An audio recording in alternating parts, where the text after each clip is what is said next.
iwe ni ibra kuhusu masala ya Sheikh Al-Walid ambaye alikuwa ni shekhe wa mkoa wa Dar es Salaam kutenguliwa.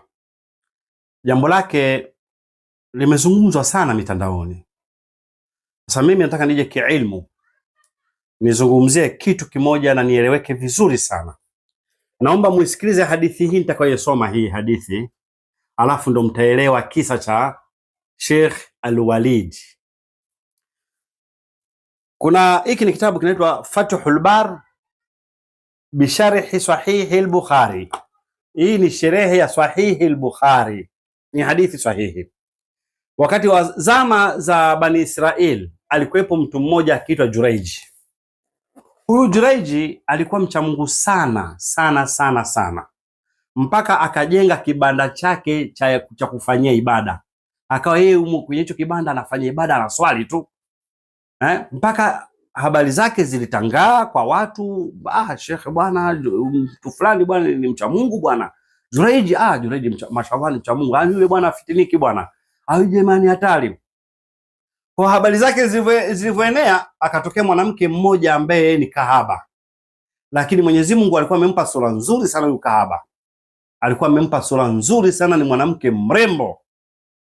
Yule kahaba akasema ya kwamba mimi nitamfitinisha huyu Juraiji, naweza nikamfitinisha mie. Sasa alivyosema anaweza kumfitinisha, naye akamtia katika fitna. Manake mwanamke akaazimia kwenda kumtia fitna. Sasa wakati Juraiji yupo katika kibanda chake cha ibada, alikuja mama yake mzazi. Wakati huo Juraiji akiwa anaswali, mama yake akamuita, ya Juraiji. Juraiji akawa akasikia sauti ya mama yake, alafu yuko ndani ya swala. Akasema nimwitike mama yangu ama niendelee na ibada ya swala? Akasema ngoja niendelee na kuswali. Akaendelea na kuswali, lakini nia na madhumuni kwamba akimaliza kuswali amsikilize mama yake. Lakini mama yake alikuwa anakaa mbali na Juraiji, kwa sababu kile Juraiji alijenga mahala kibanda cha nini, cha kufanya ibada. Mama yake akaondoka. Kesho yake mama yake akaja tena, anamuita, ya Juraiji. Sasa kila anapokuja mama yake anamkuta Juraiji yuko ndani ya swala, anaswali. Juraiji asema, mama au swala? Akaendelea na kuswali. Mama akaondoka. Akarudi kesho yake, siku ya tatu hiyo, ya Juraiji. Juraiji asema nimwitike mama ama niendelee na swala? Juraiji akaendelea na swala. Yule mama akainua mikono yake kwa Mwenyezi Mungu Subhanahu wa Ta'ala, akasema, Allahumma la tumituhu hatta turiyahu wujuha almumisat. Mola wangu wa haki, usimfishe huyu Juraiji mpaka aone nyuso za wanawake makahaba. Hii ni dua mama aliomba kwamba huyu Juraiji asifishwe, yani asife mpaka aone nyuso za wanawake makahaba.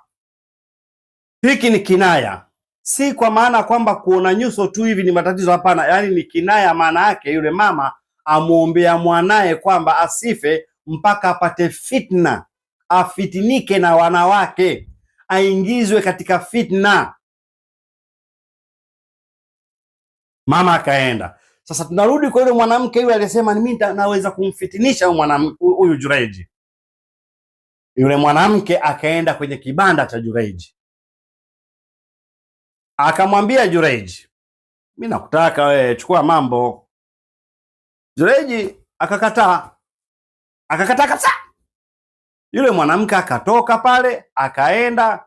Wakati aenda, akamuona mchunga wa nyama, yani mchunga ng'ombe tu, yupo karibu na kibanda cha Juraiji. Na yule mchungaji alikuwa na tabia ya kuzunguka na nyama yake, mahala pake pa kwenda kupumzika ni karibu na kibanda cha Juraiji. Yule mwanamke akaenda kummakinisha yule mwanaume, yule mchungaji, akafanya naye mambo. Alivyofanya naye mambo, yule mwanamke akabeba ujauzito. Alivyobeba ujauzito akazaa. Akasema mtoto ni wa Juraiji. Wakaenda kwa Juraiji, wakamfanyia tabu, wakamsukuma, wakavunja kile kibanda chake cha ibada, kilikuwa cha matope. Jureidi akastaajabu akasema, kwani nini? Wewe unajifanya mcha Mungu bwana, alafu wewe mzinifu tu, umezini na mwanamke hapa, umempa mimba, amezaa mtoto. Jureidi akasema, mleteni mtoto huyo. Akaletwa. Naombeni muda mchache ni swali rakaa 2. Akapewa muda mchache akaswali rakaa 2. Alivyo swali rakaa 2, alivyomaliza akamuuliza mtoto, we mtoto, baba yako ni nani? Yule mtoto akasema, baba yangu ni mchungaji wa wanyama. Akamtaja jina lake. Watu wakastaajabu, wakaingiwa na haya, wakamwomba radhi Jureidi pale, wakamwambia tunaomba tukujengee kibanda cha ibada, lakini kiwe cha dhahabu. Jureidi akasema, hapana, nijengeeni kibanda cha matope kile kile. Sasa huu ni mtihani ambao Sheikh Al-Walid ameupata, ni mtihani kama wa Jureidi. Wapo wanawake hapa duniani ambao wao ni makahaba, kazi yao ni kuwatia mashekhe katika fitna. Kuna wanawake hapa duniani ni makahaba, kazi yao ni kuwatia mashekhe katika fitna. Kwa Sheikh Al-Walid, huu ni mtihani ambao umeupata, unatakiwa uubebe, unatakiwa uchukue, ni mtihani wa Allah subhanahu wa ta'ala, na mtihani huu wewe unakupa daraja. Yawezekana wewe ulipunguza kusomesha, na wewe ni shekhe wa kusomesha, ni shekhe ulikamilika, unatakiwa wape watu ilmu, uwatoe mashekhe kama shekhe wako Muhammad bin Ayub alivyowatoa nyinyi wanafunzi wake mkao mashekhe, wewe pia unatakiwa utoe mashekhe. Sasa Mwenyezi Mungu Subhanahu wa Ta'ala akikurudisha huku, anataka usomeshe. Juhudi zako uweka kwenye kusomesha. Wanafunzi wako ndo watakao kuja kukuonyesha thamani yako. Mwanamke anataka pasipoti, mimi naambia tu watu wa serikalini kwamba man istajala shay'an qabla awanihi uqiba bihirmanihi, mwenye kukifanyia haraka jambo, mwenye kulifanyia haraka jambo kabla ya wakati wake, adhabu yake ni kunyimwa kile kitu. Kwa hiyo dada kaamua kumdhalilisha shekhe wetu.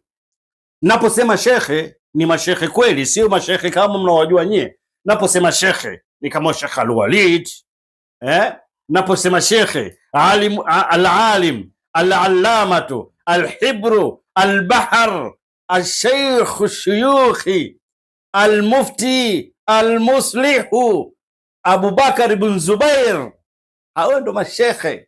Na kuja kwa alim al-allamatu al-hibru Sheikh Samir bin Sadiq, mudiri wa Shamsul Maarif. Katika watu ambao mimi najifakharisha nao ni Sheikh Samiri. Sheikh Samiri